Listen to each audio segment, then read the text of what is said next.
Hello everyone, welcome back. In this lecture, we will be completing the flow controls. So let's start. C++ loops. What is the use of loop? Loop help us to run multiple number of times or sequential number of times of a program. When we need to execute a block of code several number of times, we use loop. So let me explain you using a flowchart. Suppose your program is going in this manner. You have a condition that you have stated a condition and you want to run this condition when the condition is true. When the condition is true, these loops keep on repeating until and unless this condition gets false. So this is how we use the loops. Types of loops. Loops are of different types that we will be using, which have different manner of working. So first one is for loop, while loop, do while loop and nested loop. So these are different types of loop which have different manner. So let's start. For loop.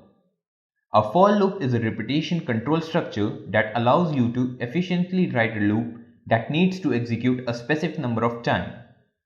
If you want to run something a specific number of time, we can use a for loop.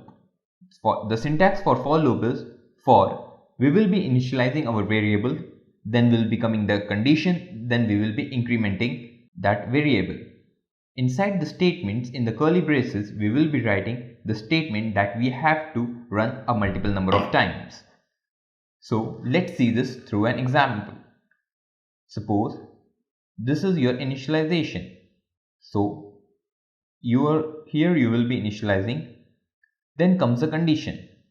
If the condition is true, it will be moving to the code and completing the code, and then it will be incrementing the variable. After the variable has been incremented, it will be again going back to the condition to check the condition is true or not. If the condition is true, it will again go to the code block, checking the code, running and also running the code. After running the code, it will be incrementing the variable, again going back to the condition to check whether the condition is true. If the condition is false, it will just exit the loop and run the rest of the program. So this is how a for loop works. Now let's move to code blocks and have a practical. In code blocks, we will be creating an integer main function in which we will be printing numbers from 0 to 9. For that, I will be implementing a for loop that will be printing numbers from 0 to 9. First of all, I will be initializing integer a as 0 because first one is for the initialization.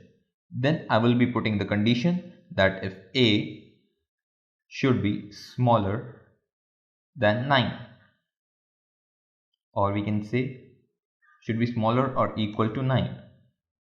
This is my condition, and then I will be incrementing my variable. Inside the loop, I will be writing the variable cout as a end line. So this is an example for a for loop which I have taken. It will be printing the values from 0 till 9. So let's compile and run the program. You can see the numbers have been printed from 0 to 9 using a for loop. So this is how you can use this loop. You can use this loop not in printing the numbers from 0 to 9. You can also use different various conditions. Thank you. In our next lecture, we will be working on while loop.